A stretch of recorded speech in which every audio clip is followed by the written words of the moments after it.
So this is week 4 of our Belief in Business series, and I am really loving this. Today, though, to keep us on the 30-minute mark, I actually went ahead and I did a PowerPoint presentation to keep my talking points on point. So I'm going to share my screen, and we are going to do the slideshow, and I will keep an eye out for anyone stuck in the waiting room who want to join. So week 4, build your belief. I wanted to kick today off, though, before we get into the nitty gritty. I wanted to kick today off with some corporate belief because that's a huge, huge part of building belief in your business. I always talk about kind of the 4 pillars of belief.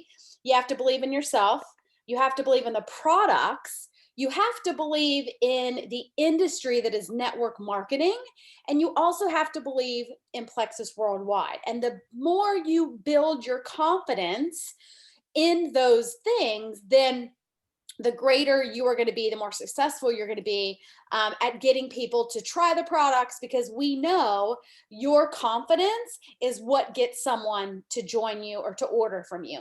It's not that you know everything about ProBio 5, right? It's not that you know everything about PCOS and how gut health affects it and blood sugar affects it. It's your confidence. And part of that is the belief in corporate. So I put together just some quick Plexus facts. And I really want to encourage you guys to go to the Plexus website and click our press room. If you go to the website at the very, very bottom, it says press room. And if you click it, it pulls you into the scoop. And then you click view all, and it has every press release, every news article, every magazine we've ever been in, to really build your belief. Because I realize being a jewel and being on a lot of corporate calls, I'm really connected to corporate, and a lot of this stuff isn't something that is just shared all the time. So here are some fun Plexus facts. For those of you who were at our team retreat when we went to Phoenix and we toured corporate, you already know this, but corporate office, when you walk in, it's like what I imagine working at Google would be like. Everyone wants to work there. Everyone wants to have fun. Like, people cannot wait to get to work. It's the only office building I've ever been in where people actually can't wait to get to work and don't really want to leave. Every employee at corporate office gets a $100 product credit. However, in every single break room throughout the campus, they have lean, slim, active, metaburn, and balance for free. They're just in the break room in big, giant jars. Okay. Corporate also has these really big solar panels on all of their covered parking. And when they installed those, they were able to reduce their energy costs by 50%. That's huge. They also have spin wheel day. So this is not something people realize, but every single Friday, because when you walk into corporate, a lot of the departments are in cubicles. We employ about 400 people. When Plexus first started, there were only 5. So, Chris Pike, or Tarl, the CEO, was also the customer service and the shipper and the marketer. And so now we have 400 employees. There's a lot of cubicles. Every Friday, Taro and Alec, the CEO and the vice president, go down and they spin a wheel, and they have envelopes of cash. And whatever they hit on the wheel, they give away that cash to many different employees every single Friday. We are a debt-free company, which is huge. I've worked for a lot of corporations, both profit and not-for-profit. None of them were debt-free, right? That's how companies operate. You take out loans for your business, for your building, for your project. Plexus is completely debt-free. That's why we are able to have such incredible sales all of the time and still make incredible profit, okay? We have surpassed the 10 million meal mark with Feeding America. We have the Plexus Charities, which is our 501c3 corporation. It's our nonprofit charitable giving organization. And we have become a mission partner with Feeding America because of how much money we have given back. And I share this as during our belief series with you guys, because this legitimizes us further as a company, right? In case you just weren't 100% sure that we are an incredible company, this even further legitimizes it. And so we are able to give back millions of dollars. You guys know that for every bag of plexus lean that is sold, we donate 14 meals to Feeding America. So corporate doesn't actually make any money on feeding or on lean, which is pretty awesome. We're privately held, meaning we are not on the stock market. We are not bound to a board of advisors or a board of directors. We are privately held by Tarl Robinson. He actually, it's a family company, and he has it in his will that if something were to happen to him, the goals and the mission and the criteria of Plexus will carry on. We've had explosive growth since we first started over 12 years ago. And so, in the network marketing direct sales industry, 90% of all businesses fail within 3 years. And I think that's probably why a lot of us are skeptics about network marketing, because you only hear the bad stories. But we're over a decade old and we are still in explosive growth, which is almost unheard of. And if you guys are ever wondering, we have an A plus rating with the Better Business Bureau. Sorry, may have to yell at the puppy every once in a while. In 2020 alone, and I really wanted to specify this because 2020 was a global pandemic, right? We all remember it. Our CEO did not take a salary. He donated his entire salary back to employees at corporate office to help them during the pandemic and their families. 4 million orders were fulfilled. We, as an organization, corporate office volunteered in more than 30 campaigns in Phoenix. They provided 215 pairs of jeans and 5,000 X Factor kids vitamins to St. Vincent de Paul. They fulfilled gifts for 50 kids for the Salvation Army's Christmas Angel program. They donated more than 19,000 bags of lean to organizations like the Mesa Police Department and the Salt River Pima Maricopa Indian Police Department. Okay. They also donated 800 breast check kits to the Salt River Indian Community Clinic just in 2020 alone. We donated on top of that over $1.5 million to other organizations worldwide. And when I say worldwide, we give back to the United States, Mexico, Australia, Canada, where our company is. We opened a new country during a global pandemic and it skyrocketed. We opened Mexico. We moved up 7 spots in Direct Selling News's international rankings to number 23.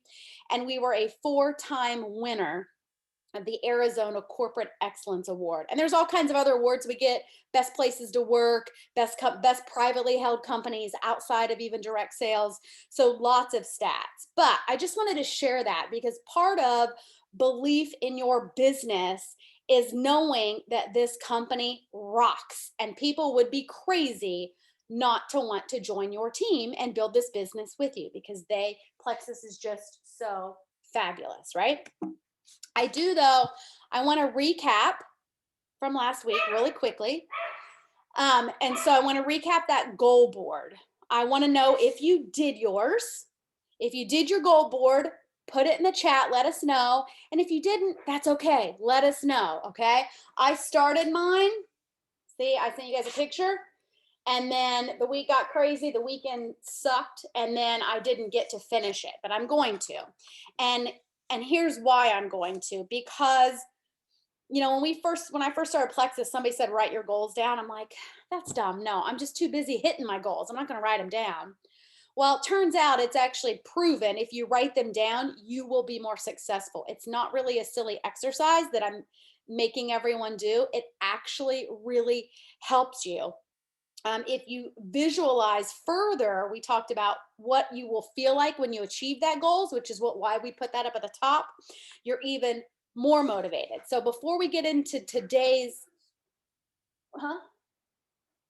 okay, bring me your laptop. Sorry, my kiddo's also home today. So, but here's why it's important, because writing them down is a brain to hand connection. that comes into effect, right? And when you write them down, it plants that goal further into your brain. And then once it's there, it kind of sticks. And research shows that people who write their goals down versus people who just work towards them without writing them down are way more successful because it helps you get clear on what you want.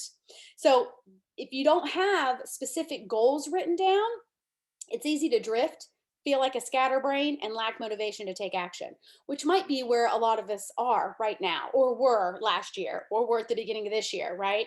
Because I was so afraid because I'd lost belief in myself. I was afraid to write my goals down, right? Can anybody relate to that? I was afraid to write my goals down. So I just told myself I was working towards them, but I didn't write anything down. So then I felt completely scattered, not focused, felt like I was spinning my wheels, right? And it also helps you stay motivated when you write them down because you know what you have to do when you wake up. So after you write down your goals and then who you're going to help on your team, you can write specific actions to help you meet those every day. And maybe those specific actions are I'm going to message 3 people a day about Plexus, or I'm going to message 3 ambassadors or customers to check in with them, every day for my Plexus business, or something actionable that'll help keep you motivated. Writing your goals down. Sorry, I'm also logging my kiddo in here to her school. Sorry, we had a little connection issue. It also gives you focus. It narrows your focus. So when you sit down to work, if you've got an hour for Plexus, you don't feel like you're all over the place because you put on your goals that you're going to reach out to 3 people. So that's what you have to do. That's it, right? Oh, hang on. That's the wrong one. Sorry, friends. There you go. And then it also allows you to celebrate your progress and gives you a realistic time frame to work towards. So friends, if you haven't, I'm encouraging you to write your goals down, okay? You don't have to write your ultimate big goal. Like I don't have diamond on my board. I have to re-rank sapphire, but I want to help other people hit their goals. So that's what I'm putting on my board. Just make sure you have something written down. I'm going to check the chat real quick. I think you guys are chatting. That's okay. It doesn't have to be pretty and colorful. I'm glad you were emotional to write it out. That even means more when you can attach those emotions to it, right? If the goal actually means something, because if you write a goal down and you then don't actually do anything to hit that goal, like I can put diamond up there all day long, right? But if I don't actually take the action and I don't get anywhere, it's because the goal wasn't exciting enough or meaningful enough or motivating enough to take action. So if you were kind of an emotional mess, hit writing those goals, that's big because that means then you're probably going to be more motivated, right? If you didn't do any actions once you wrote it down, you didn't want to achieve the goal badly enough. So it didn't have that meaning and that feeling attached to it to take it from the goal to the action. And remember, we are going to shed the shame of not hitting goals. In order to be successful, we have to fail so many times along the way. That's all it means when we don't hit a time frame on our goals, right? So for today's call, though, got about 15 minutes.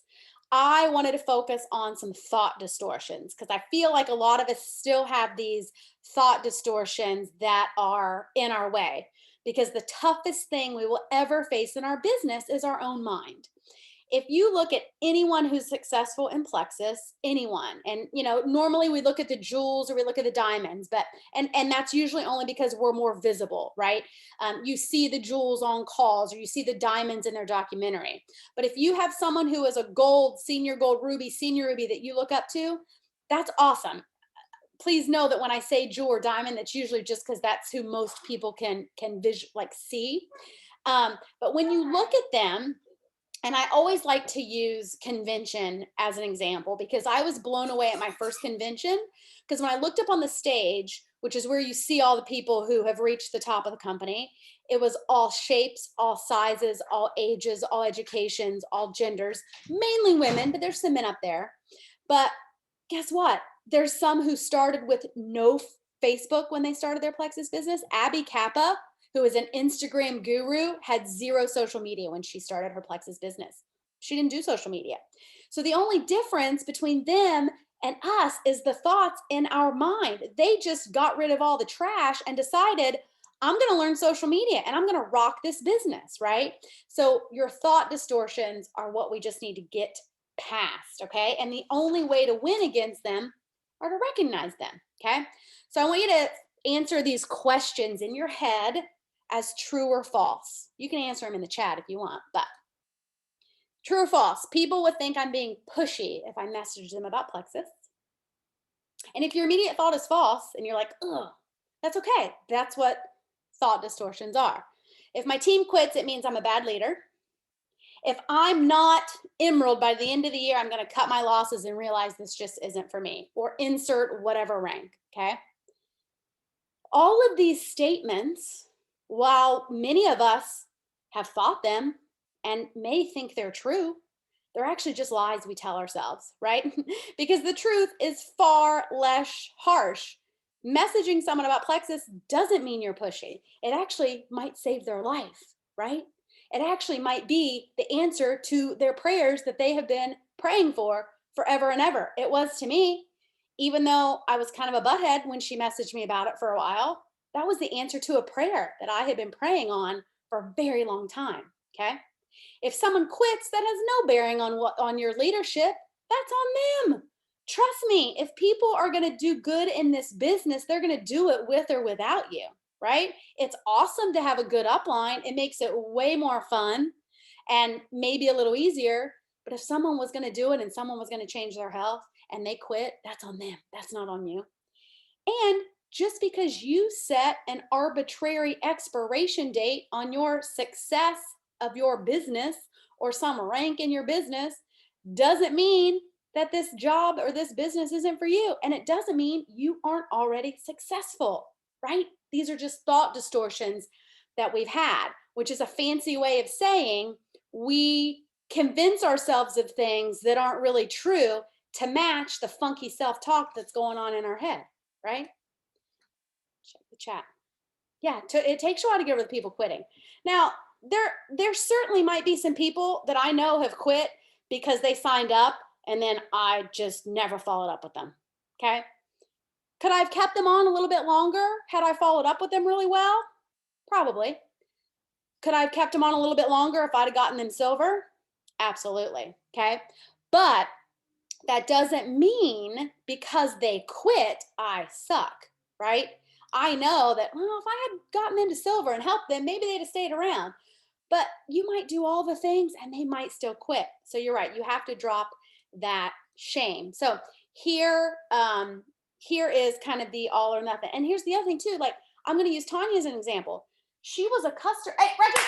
Sorry, I got a dog chewing the carpet. Hang on.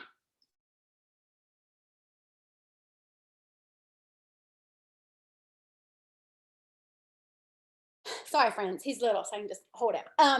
So I'll use Tanya as an example. She was a customer of mine for a very long time. There were many months where she didn't order, right? I didn't take that personally. That's on Tanya, right?